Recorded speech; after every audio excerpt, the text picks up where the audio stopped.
world's most entertaining cryptid. Join the Reverend Jeff Kelly and your old pal Wes as they discuss the best and worst the media has to offer. Movies, books, TV shows, commercials, all on Bigfoot Entertainment Weekly.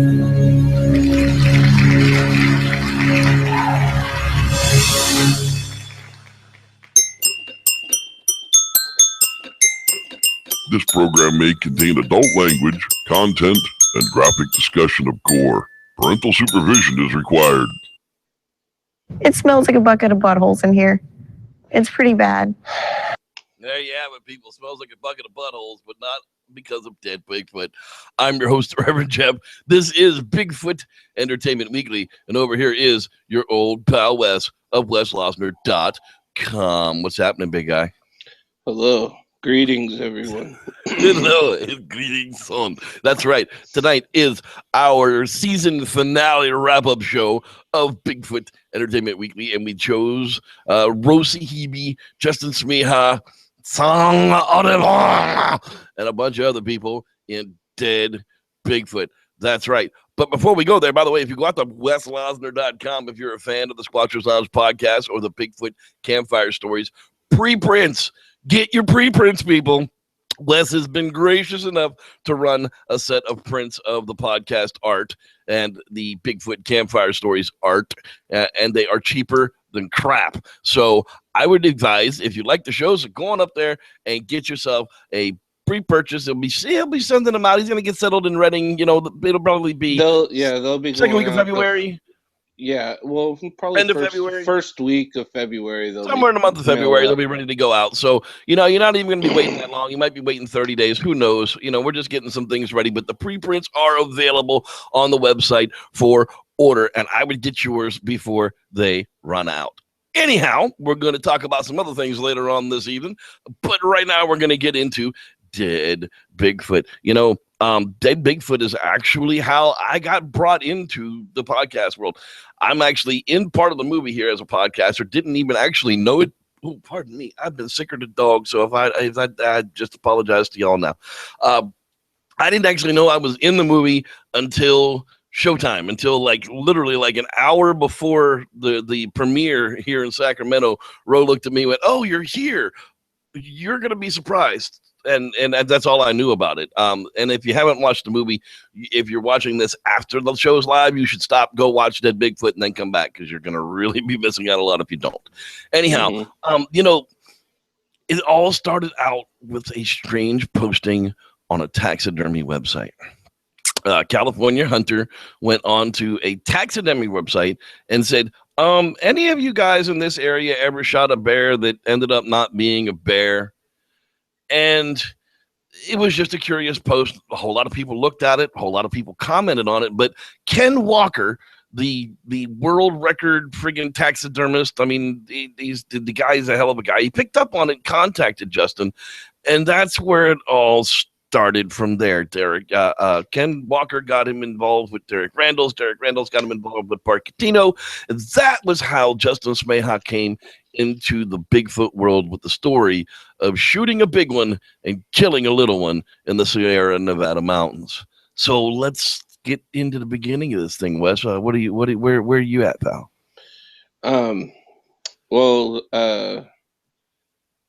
Around that time when his stories started getting played, you know, out on the web and stuff like that, I had started following it, and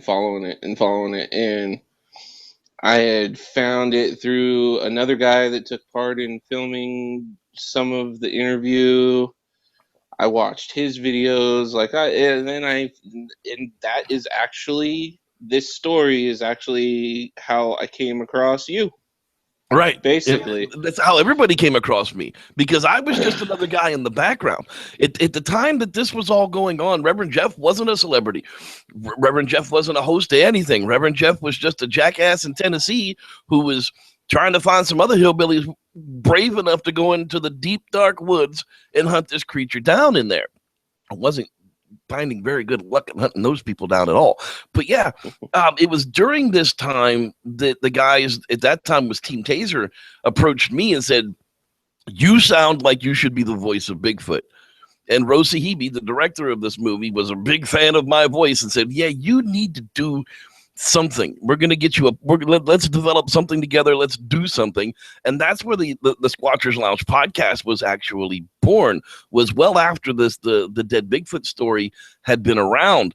And it was during this time that it was all being developed and the videos were being filmed that because I was in that undershell with Team Taser, all the information was available to me too. I got to see all of this stuff before anybody else did. I got to see the pre-interviews. I got to see, an interview with the driver long before it ever hit the internet.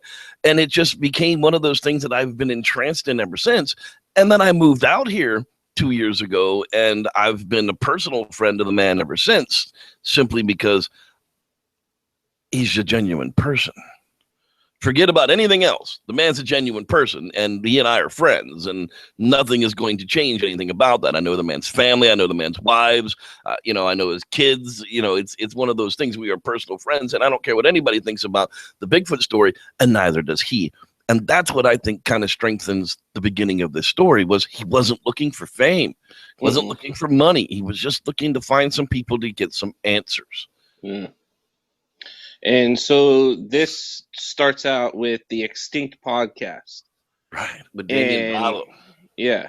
And they're talking, and you're also getting, sort of intro with footage of the Sierras and everything. And I really like how he edited this movie. Like, he put it together cool, and there's like certain screen edits that he does, like, that are dope, during, like, with the interviews and stuff like that. And then so you get, like, before Dead Bigfoot, there was I Shot Bigfoot. I Shot Bigfoot. That is correct. And it was the interview with just Justin and Rose sitting in Rose's kitchen drinking beer, and with that damn cabinet open. That freaking cabinet was open the whole time. I just wanted to close the fucking cabinet. Will you gonna close the cabinet, please? Anyhow, yeah, a little bit of OCD. Just close the freaking cabinet next time. Woo! And I'm not the only one. Yeah. Yeah, see, my OCD was trying to figure out what the fuck it was. What was on there? Ritz crackers, Campbell's soup. Yeah, it didn't look like food. It looked like a whole bunch of different colognes and stuff like that.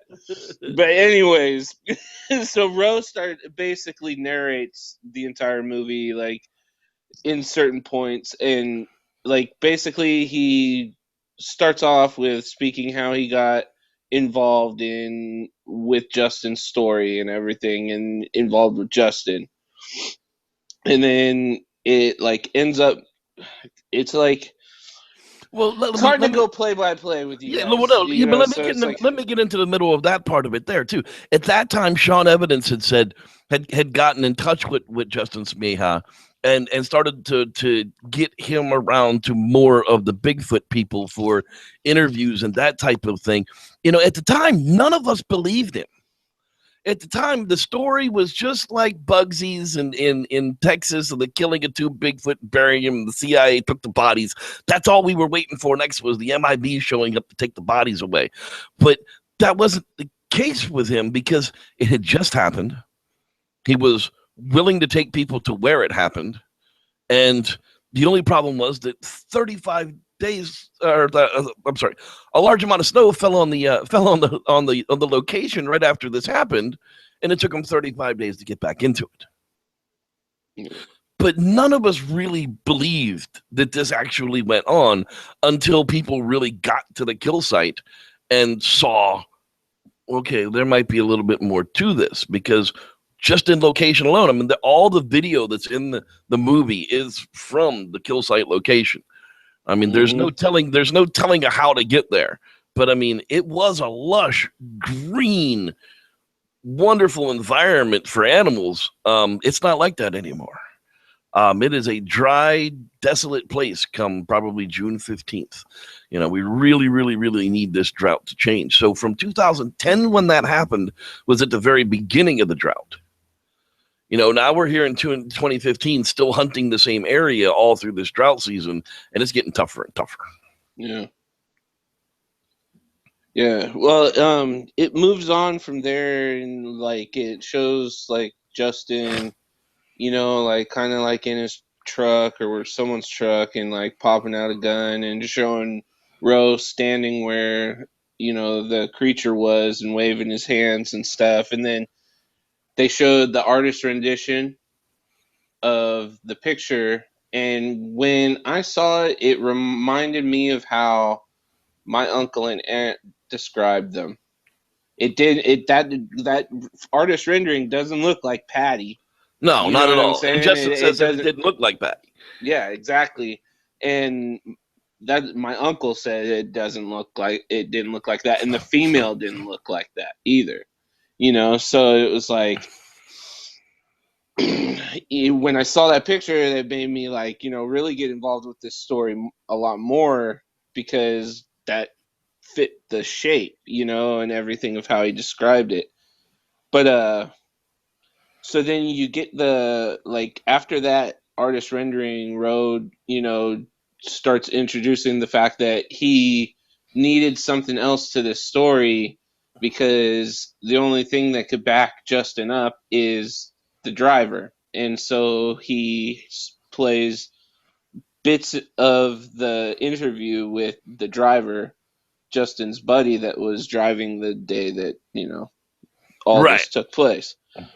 And then what's called I fucking laugh about it every time I hear him talk about it, because he's done a lot of interviews and I've listened to a lot, and he mentions it a lot, and it's just it's funny every time, because I've heard my uncle say similar things about hunting, and is when he's talking about just shooting the animal right in the butthole. Yeah. Well, as a hunter myself, he's exactly right. There's no bones to get in your way. If you shoot them in the butt cheek, it literally goes right through the friggin' organ cavity and usually ends up at a shoulder. You have perfect meat on the outside of the organ cavity, and there's a little bit of poop. Okay, so you can wash out the poop. It's not so bad. You've eaten poop before, trust me. But yeah, so then you get 20 seconds of Bart Catino talking about Justin and stuff like that, and then was that the eavesdropping? He was eavesdropping on them down in Monterey when they came down to his house? No, that's the later interview. Okay.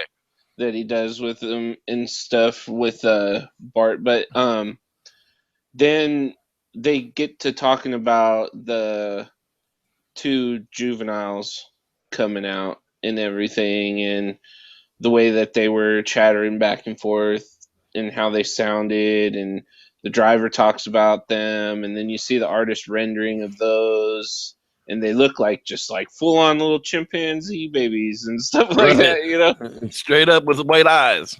Yeah. That was the creepiest thing he always said was about it, was the eyeballs were very close to human. He says that's what gave him the sense. And he kept using the word person. It's some kind of a person. It's some kind of a person. They're definitely not an ape. But he's not trying to say that it's definitely some kind of a human, but it's definitely some kind of a being, something of a self-aware, something of a being like chimpanzees and orangutans and other, greater primates are. It's not so much that they're human beings, but they're definitely like a hominid, a personable being of some sort of itself. Yeah. So then you get Justin's take on the events with the, juvenile and with him shooting it, and then you get the driver's take on it, and then they talked about hiding the juvenile and burying, it under some stuff, and then you get about 10 seconds of Bobo talking. And I can tell you when they're talking about the creepiness feeling of burying that thing, like the game warden might be coming around any corner. We've been up there and freezing and had a fire during bad fire conditions just to stay friggin' warm and not die, and still felt like the game warden was coming around the corner anytime any second. Everybody's like looking to douse the fire if we start to see headlights. It's one of those things. It's like when something's just out of place up there, you just know that it's your luck that the damn warden's going to show up and you're going to get caught for it. When a billion other people are out there doing the exact same thing at the exact same moment, you're always worried that it's going to be you because your luck just sucks. Well, that's exactly how they felt when they buried that little one. Yeah, and then so Justin starts talking about, basically that and how he felt like he was a murderer and stuff like that. And then Ro, narrates a bit, and then with Bart Catino and everything comes in, and Bart starts talking about how he eavesdropped on Justin and the driver. And from then it moves on to the lie detector scene. Yeah, and now see, people say that scene was contrived, and that lady was an actor, and that none of that equipment was real. But I got news for you. It's 100% legit. They have the actual lie detector results still to this day. The woman can swear in open court that she gave the test, and there wasn't any reason for her to lie. She thought it was all a joke. I mean, she literally thought that he was going to just fail this thing miserably. And when he didn't start failing miserably, she started to take it a whole lot more seriously. That was kind of creepy. Yeah, she even said that she, believes him, and he got like a 98.6%, which is a perfect score, basically. Well, yeah, because they ask you one that you purposely fail. They ask you to fail one on purpose. They say, this next question I'm going to ask you is your name John, and you can say yes, because they need a failing score to compare all the other ones to. Yeah. So they make you fail one. Trust me, I've taken the lie detector tester 3 or 5 or 7 or 9. Anyhow, yeah. But so after that, they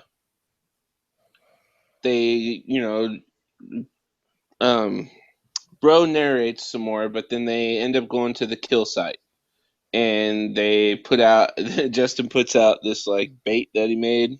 Oh, dude, he uses that stuff. No joke, man. Liquefied rabbit.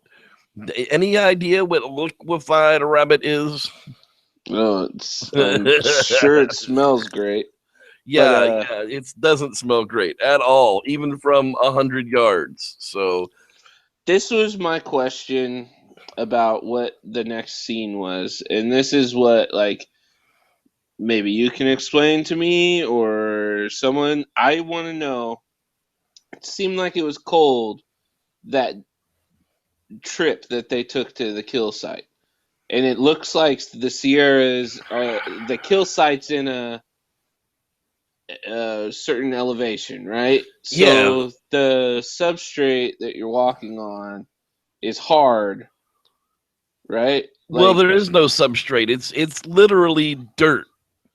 Yeah. Dirt and pine needles. I mean, that's what you're walking on is dirt, pine needles. Yeah. But it's dusty hard. Dusty dirt. It's not like ground. It's literally like it's like dried coffee. It's like powder. It is just nothing. Because I just it was like everything I'm seeing everybody walk, and I'm looking at the ground that they're walking on, and it looks hard as shit. And then there's just 2 prints that are sunk in, like heavy as fuck, like, and it's just like, yeah, well, how, like, because they hit just the right spot. That used to be a dead tree. That used to be a bag of moss, and it's died now. And it's just, they just hit the right spot to leave an impression. There used to be an ant mound underneath it. It all fell apart, so it's perfect for leaving a track mount. That's the kind of stuff that we have to search for up there because the ground is so shitty. Yeah, it looks like it's hard ass.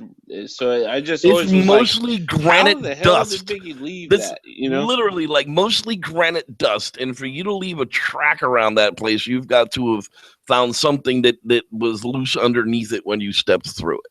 Yeah. But then, okay, so then after that scene of them finding that little trackway after they had like some noises or whatever the first night, Ro narrates about going and investigating more, and I have no idea what the hell that is saying, but then they basically go back. Oh, in August of 2012, Bart and Sean went out while they were investigating the kill site, and Bart got the Sierra thermals that he, is very known for. Right.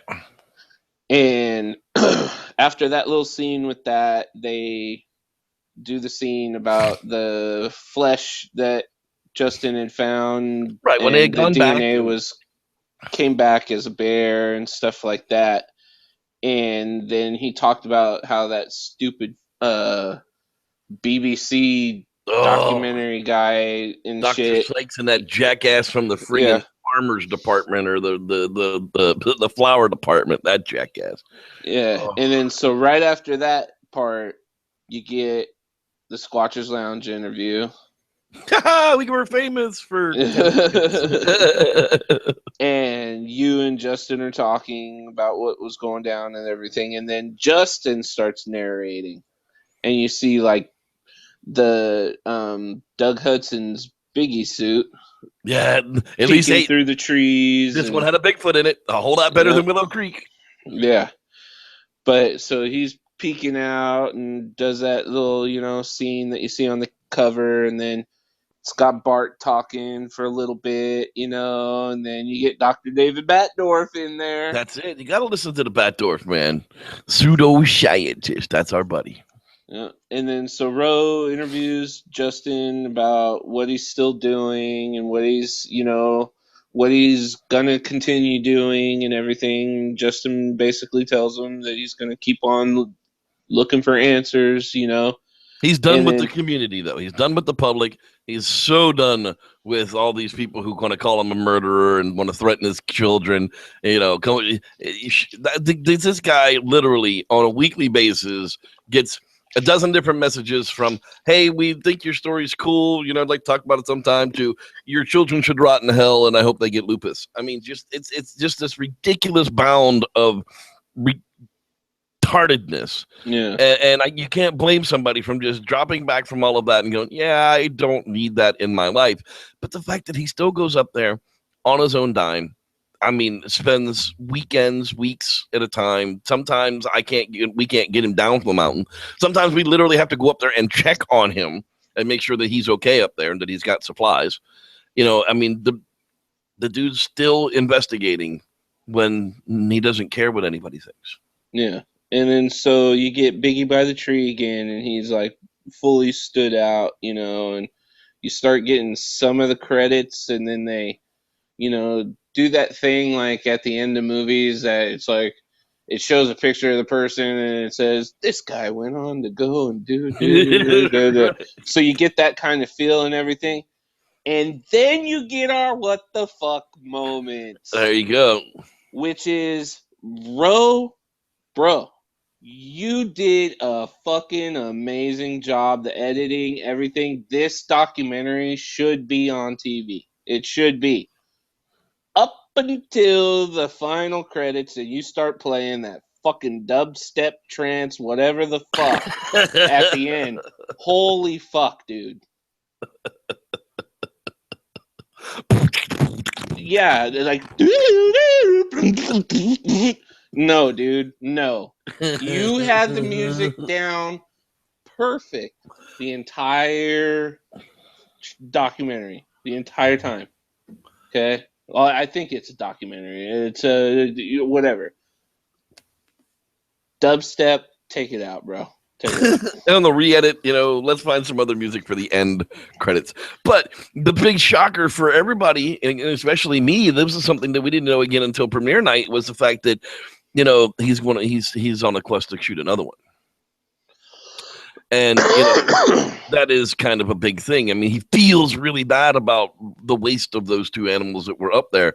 But when I talked to him about it, he's like, if I don't go back to the places that I know that they are, and if I don't finish what I started in the first place, my family may indeed one day think I'm crazy.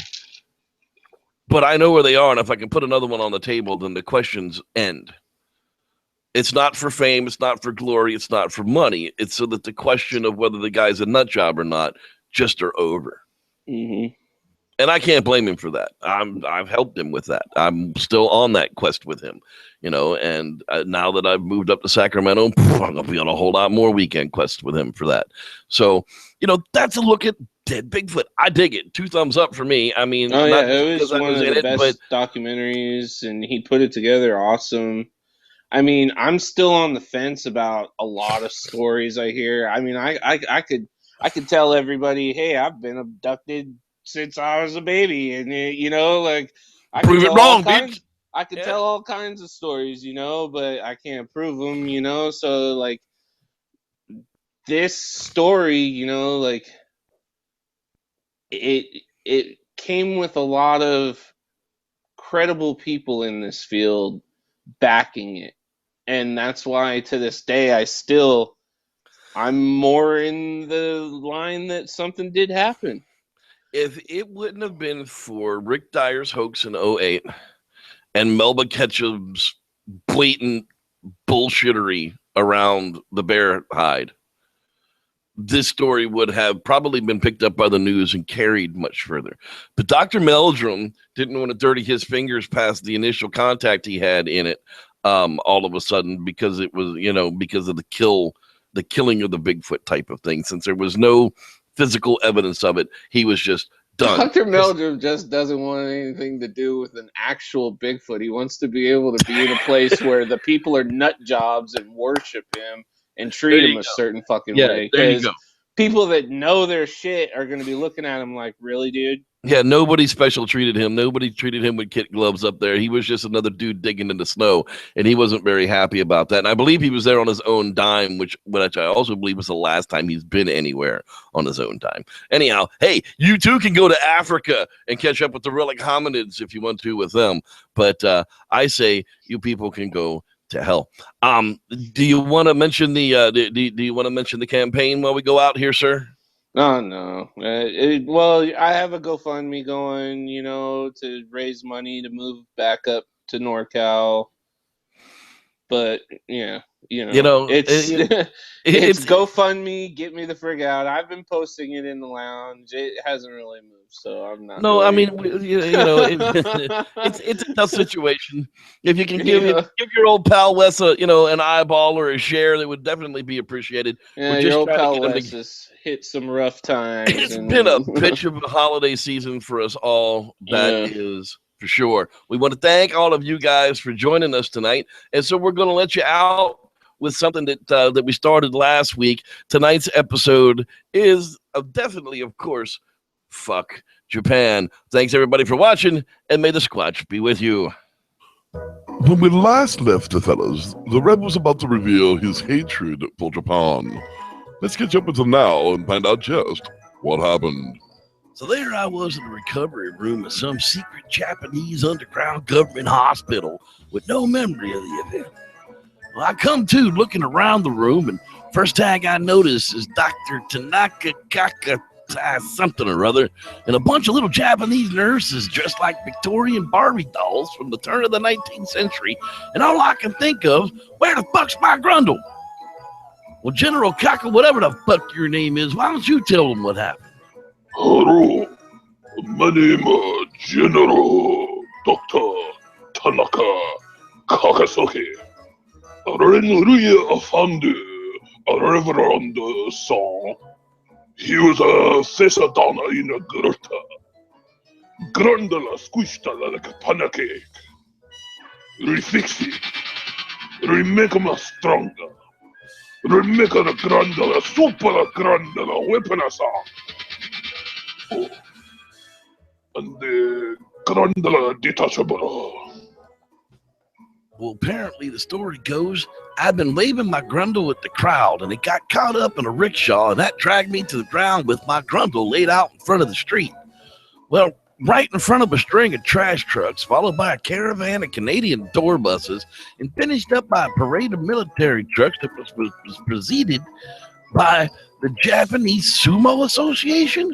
Well, it was all during the National Work Pride celebration. Now, someone tell me, where the hell's my grundle?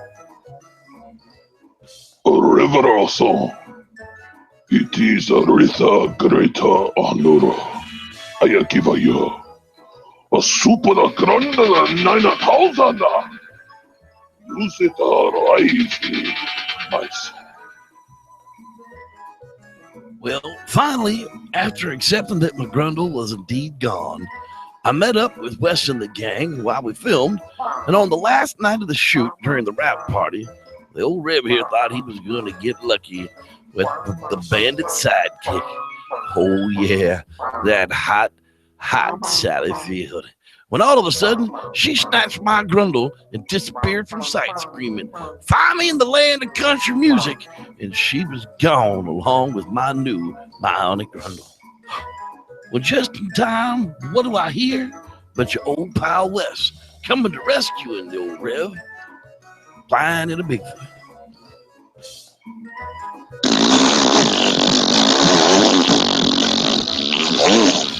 Get in, Rev. This Biggie really farts when it's out in idle, bro.